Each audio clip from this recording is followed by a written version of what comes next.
ராமானுஜதயாபாத்திரம் ஞானவைராக்யபூஷணம் ஸ்ரீமத்வேங்கடநாதார்யம் வந்தே வேதாந்ததேசிகம். ஸ்ரீமான் வெங்கடநாதார்யः கவிதார்க்கிககேசரி வேதாந்தாச்சார்யவர்யோ மே சந்நிதத்தாம் சதா ஹிருதி.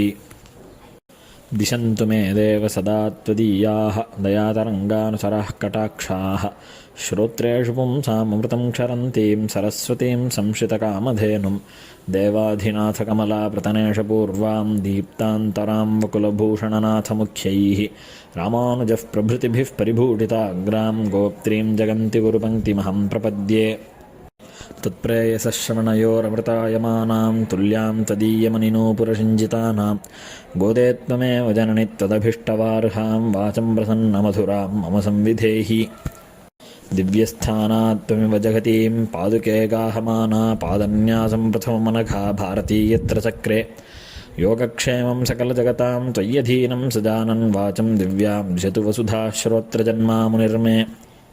प्रणामं लक्ष्मणमुनिः प्रतिगृह्णातु मामकं प्रसादयति यत्सूक्तिस्वाधीनपतिकां श्रुतिं.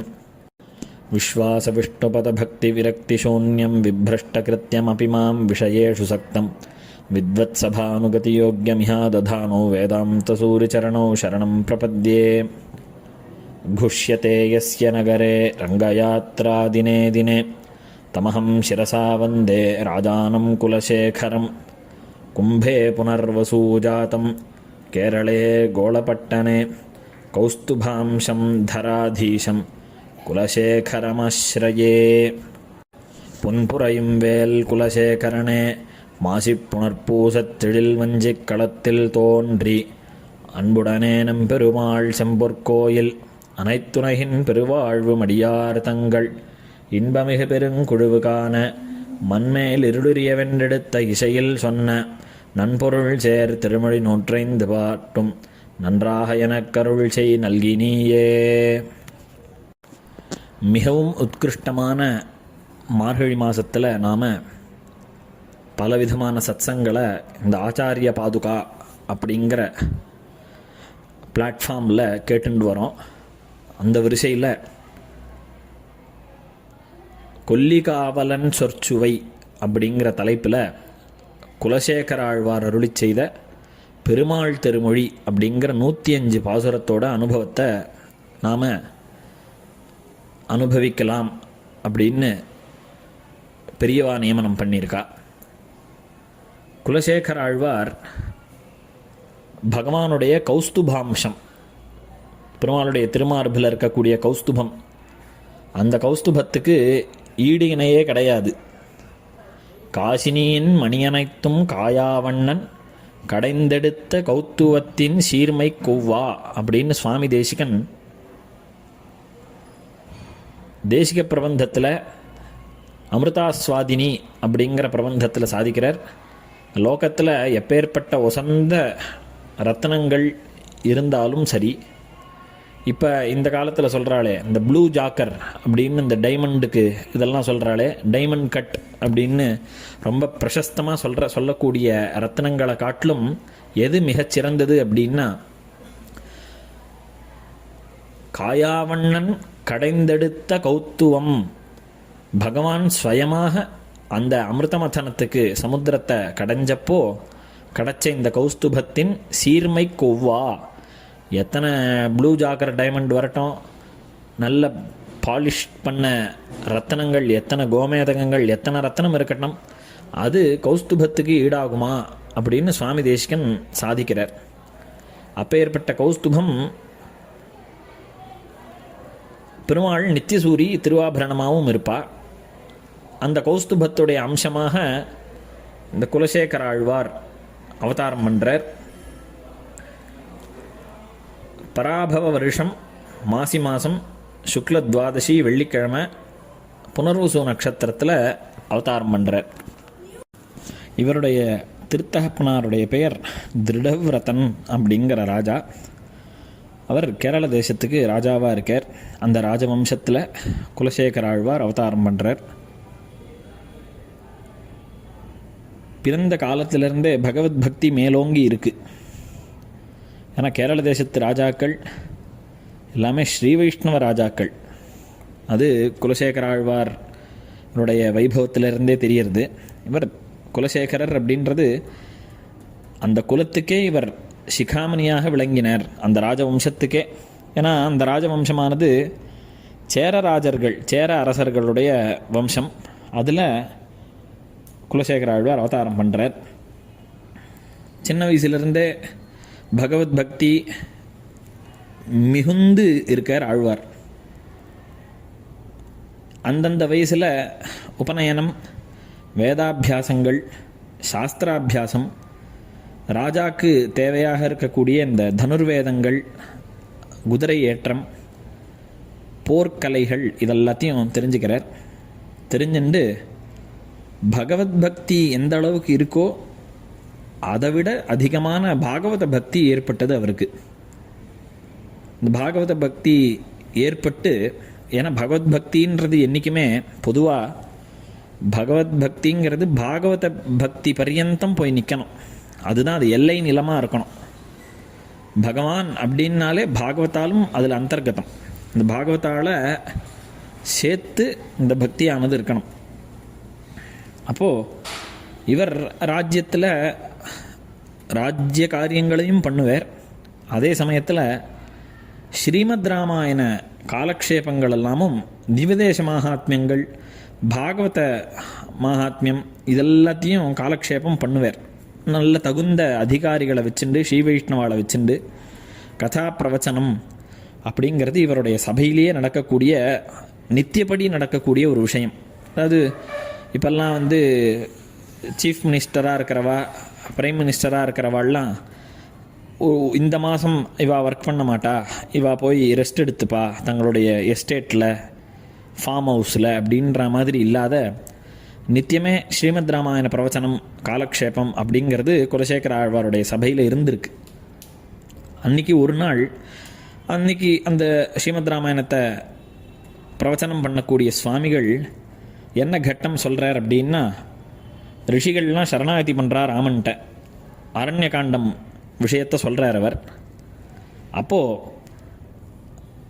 ரிஷிகள்லாம் ஏஹி பஷ்ய ஷரீராணி, ராமா இந்த மாதிரி பார்ப்பா, எங்களை சாப்பிட்டுட்டு எங்களுடைய மாம்சம் ரத்தத்தெல்லாம் குடிச்சிட்டு சாப்பிட்டுட்டு எலும்பை மாத்திரம் துப்பி வச்சுருக்கா, அந்த மலையை பாருப்பா, ரிஷீனாம் பாவிதாத்மனாம், அது ஒரு மலை மாதிரி சேர்ந்துருக்கு. ராட்சசாலாம் இந்த ரிஷிகள் அதெல்லாம் நல்லா சாப்பிட்டு மென்னுட்டு துப்பி அது ஒரு மலை மாதிரி ஆயிருக்கு. அந்த ஹாலோகாஸ்ட் அப்படின்னு சொல்லுவாள் இங்கிலீஷில், அந்த மாதிரி பண்ணி வச்சுருக்கா.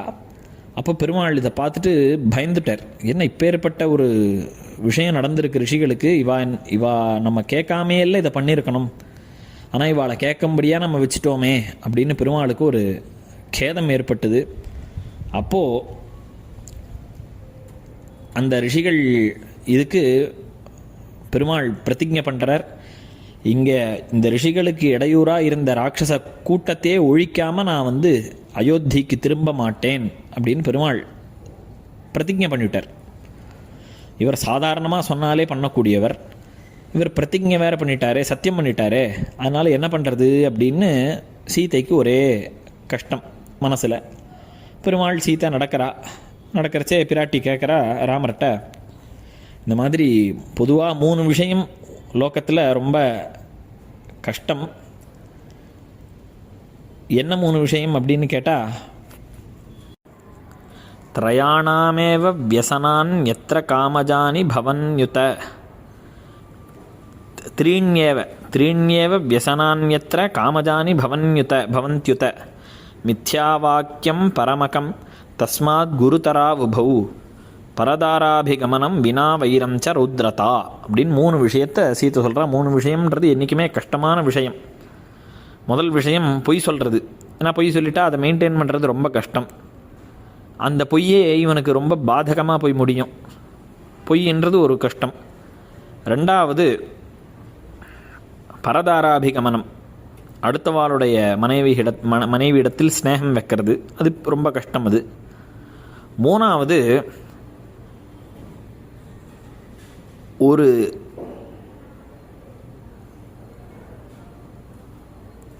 அதாவது துவேஷம், வினா வைரஞ்ச ரௌத்ரதா. இந்த வைலண்ட்டான ஆக்ஷன் ஒரு சாதாரணமாக இருக்கிறவர்கிட்ட நம்ம பண்ணக்கூடாது. நம்மளை யார் சீன்றாலோ அவளை நாம் ஏதாவது பண்ணலாம், யோசிக்கலாம். ஆனால் ஒன்றுமே நம்மக்கிட்ட பண்ணாதவாள்கிட்ட நாம் ஒரு எனிமிட்டி அப்படியே காமிக்கிறதுங்கிறது ரொம்ப தப்பு. அஹிம்சையை இது பண்ணணுமே தவிர அவளை ஹிம்சிக்கணும், அவள்கிட்ட குரூரமான புத்தியோடு இருக்கணும் அப்படிங்கிறது சாதாரணப்பட்டவாள்கிட்ட இருக்கக்கூடாது. சாதாரணப்பட்டு நம்ம வம்புக்கு வராதவாள்கிட்ட நாம் சும்மா போய் அவளை நோண்டக்கூடாது. அப்படி இந்த 3 விஷயம் ரொம்ப கஷ்டமானது. இந்த 3 விஷயத்தில் மித்யா வாக்கியம் நதே பூதம் நபவிஷ்யதி ராகவா. பொய் அப்படிங்கிறது உம்மக்கிட்ட இருந்ததும் கிடையாது, வரப்போகிறதும் கிடையாது. அர்த்தாத்து 3 காலத்துலேயும் நீர் சத்தியம், திரிசத்தியம் அப்படின்னு பாகவதத்தில் வரும். பெருமாள் பொய் பேசினவர் இல்லை, பேச போகிறவர் இல்லை அப்படிங்கிறது தெரிஞ்ச விஷயம். அப்போது சரி, முதல் விஷயமானது பெருமாள்கிட்ட இல்லை. 3 கஷ்டமான விஷயம்.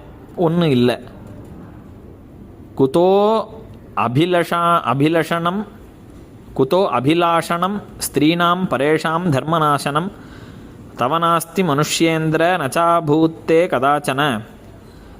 உமக்கு இந்திரியத்தினுடைய கண்ட்ரோல் அப்படிங்கிறது கேட்கவே வேண்டாம்.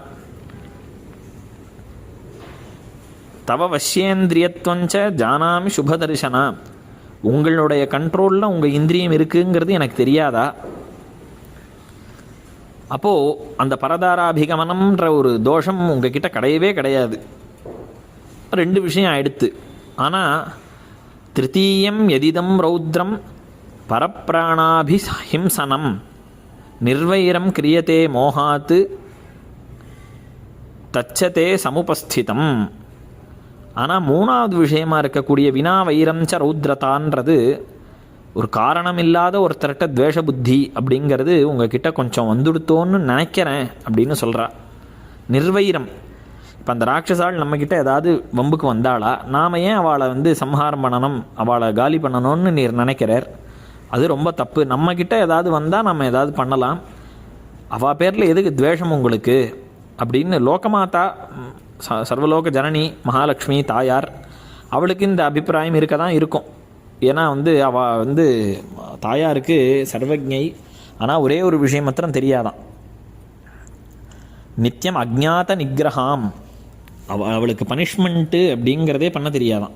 அப்பேற்பட்ட ஒரு வைபவம் தாயாருக்கு. அப்போது அவள் கேட்குறா, இந்த மாதிரி நீங்கள் எதுக்கு இந்த மாதிரி சபதம் பண்ணேள் அவளை காப்பாற்றுறேன்னு, நமக்கு இதுக்கும் சம்மந்தமே இல்லையே.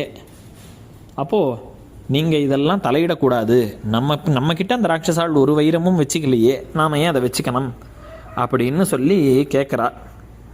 கேட்குறச்சே பெருமாள் அதுக்கு ஹிதமாக, தாயார் எப்படி ஹிதமாக கேள்வி கேட்டாலோ அதே மாதிரி ஹிதமாக, உனக்கு என்னடி தெரியும் இதை பற்றி, நான் பார்த்துக்கிறேன், உன் வேலையை பாரு அப்படின்னு சொல்லாத, ஹிதமுக்தம் துவயாதேவி அப்படிங்கிறார்.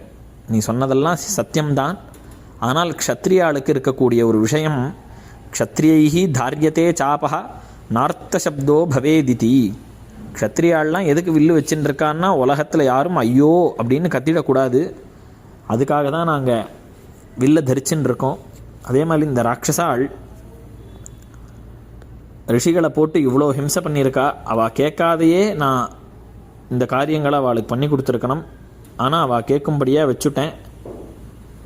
அப்போது இதை நான் அவசியம் பண்ணி தான் ஆகணும் அப்படிங்கிற இந்த கட்டம் ஓடின்னு இருக்கு குலசேகர ஆழ்வாருடைய சபையில். சீதை என்னோட உயிரை விட்டாலும் சரி, ஒன்றை விட்டாலும் சரி, லக்ஷ்மணனோடு இருக்கக்கூடிய ஒன்றை விட்டாலும் சரி, லக்ஷ்மணனை விட்டாலும் சரி, ஆனால் இந்த பிராமணர்கள்ட்ட விசேஷமாக நான் பிரதிஜை பண்ணியிருக்கேனே அதை விட மாட்டேன் அப்படின்னு சாதிச்சிட்டார்.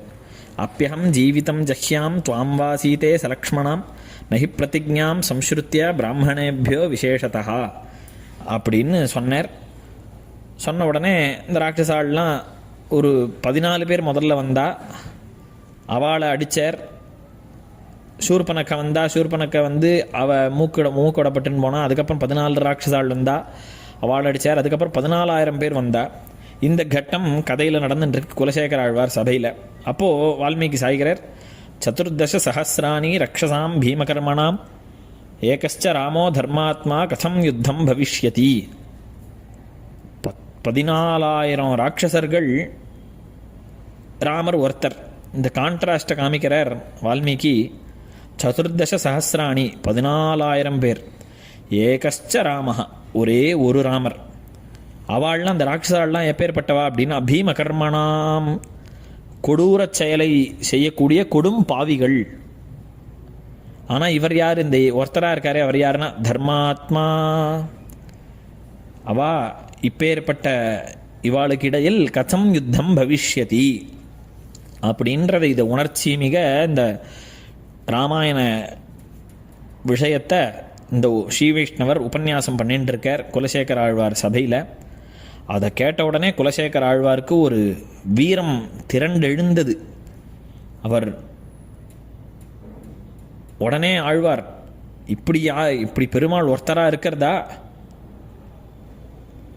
சங்கு சுமந்து இங்கும் அம்மோடு ஒரு பாடுழல்வான் அப்படின்னு நம்மாழ்வார் சாதிச்சாரே, தாளும்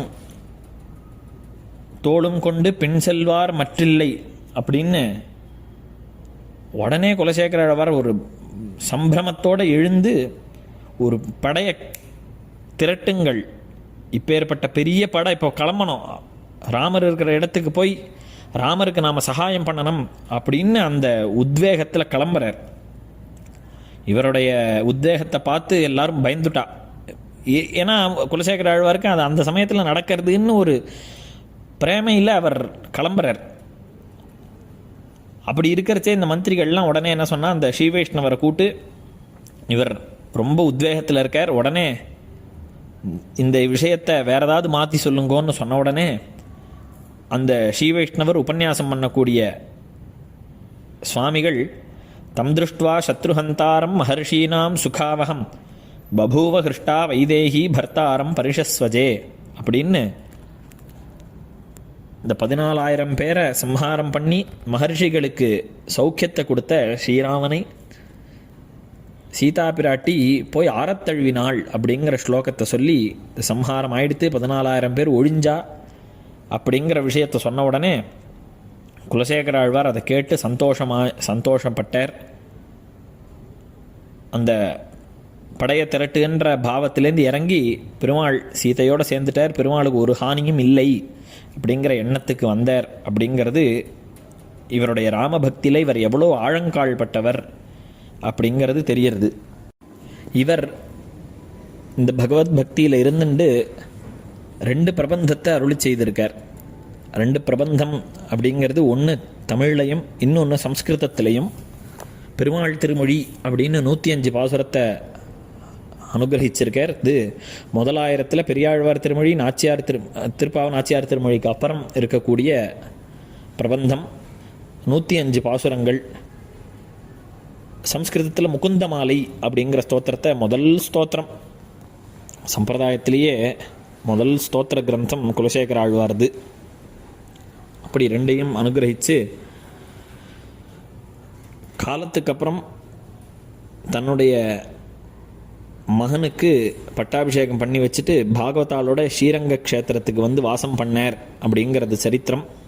இன்னொரு சரித்திரம், தன்னுடைய பெண்ணை சேரகுலவல்லி அப்படின்னு திருநாமம், அந்த பெண்ணை ரங்கநாதனுக்கே கல்யாணம் பண்ணி கொடுத்தார் அப்படிங்கிறதும் சரித்திரத்திலேருந்து தெரியறது.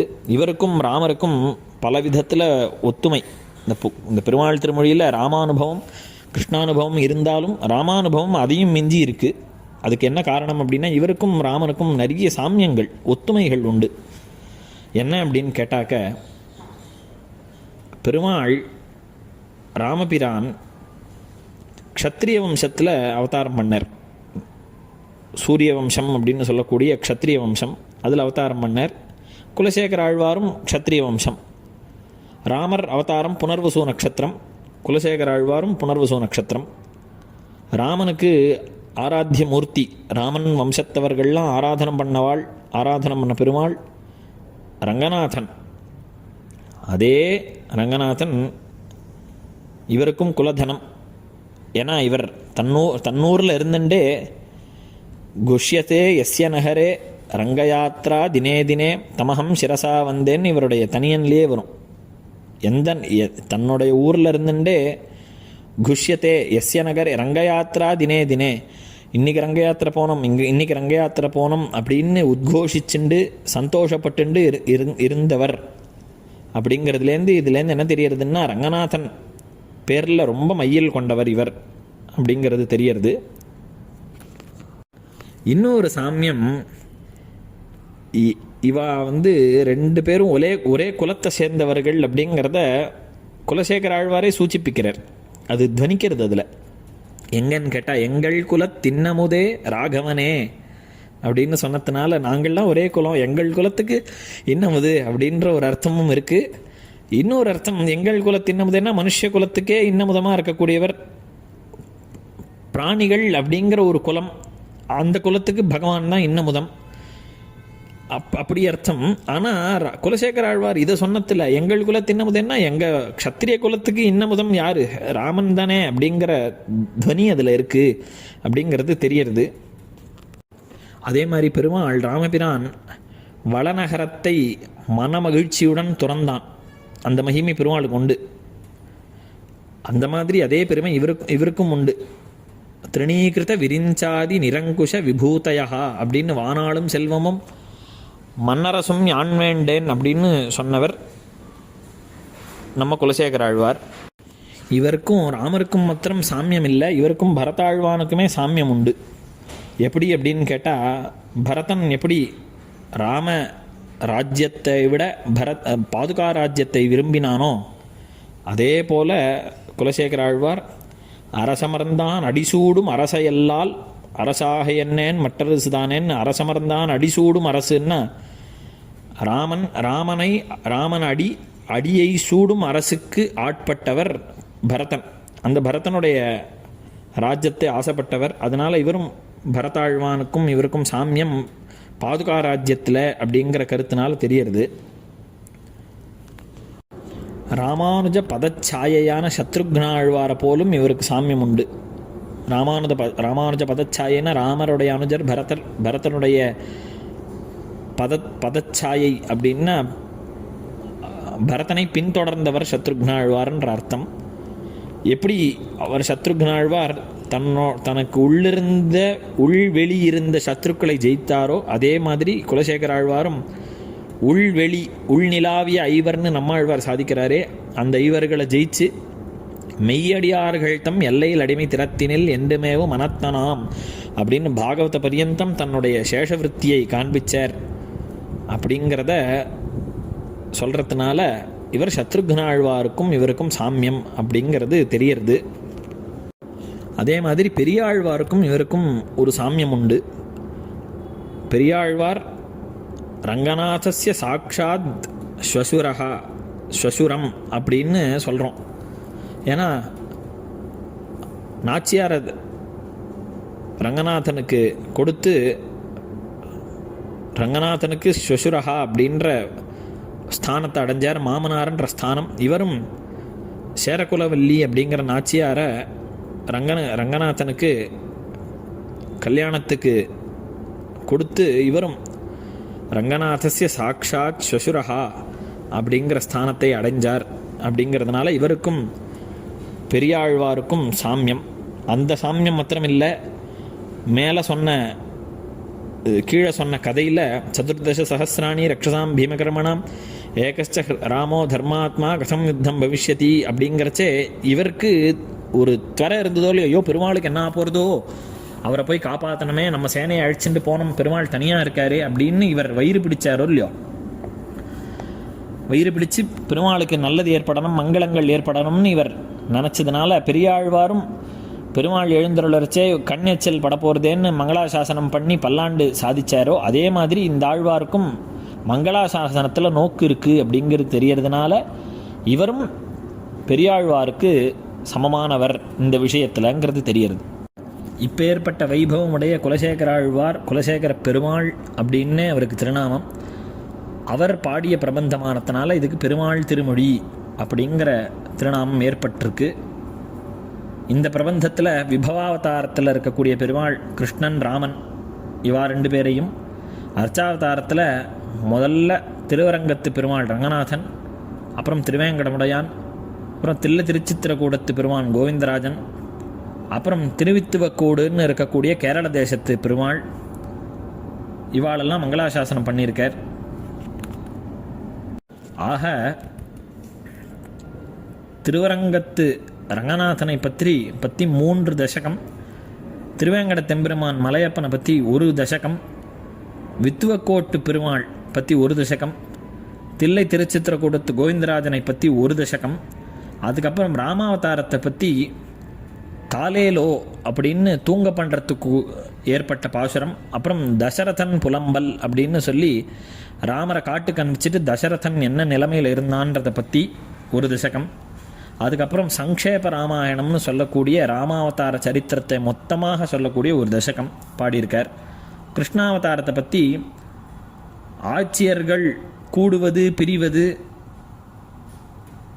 ஊடல் கூடல் அப்படின்னு சொல்லக்கூடிய அவளுடைய அவஸ்தைகளை பற்றி நாயிகா பாவத்தில் பாடியிருக்கார் 10 பாசுரம். அடுத்தது தேவகி புலம்பல் அப்படிங்கிற 10 பாசுரம். இந்த தேவகி புலம்பல் அப்படிங்கிறது கிருஷ்ணனை பிரிஞ்சு இருக்கக்கூடிய தேவகி என்னென்ன புலம்புவாளோ அத்தனையும் அந்த தசகத்தில் சாதிச்சிருக்கார். இப்படி 105 பாசுரங்கள் பெருமாள் திருமொழியில் இருக்குது. முதல் தசகம் ரங்கநாதனை பற்றி, 2வது தசகம் பாகவதாளுடைய வைபவத்தை சாதிக்கிறார், 3வது லோக விஷயங்கள்லாம் ஈடுபடாமல் ரங்கநாதன் விஷயமாக ஈடுபடுங்கோள்னு நமக்கு உபதேசம் பண்ணுறார். இப்போ ஏற்பட்ட 105 பாசுரங்கள் பெருமாள் திருமொழி அப்படிங்கிற பிரபந்தத்தில் இருக்கக்கூடிய விஷயங்களை கிரமேண நாம் அனுபவிக்கலாம். ஸ்ரீமதே நிகமாந்த மகாதேசிகாய நமஹ.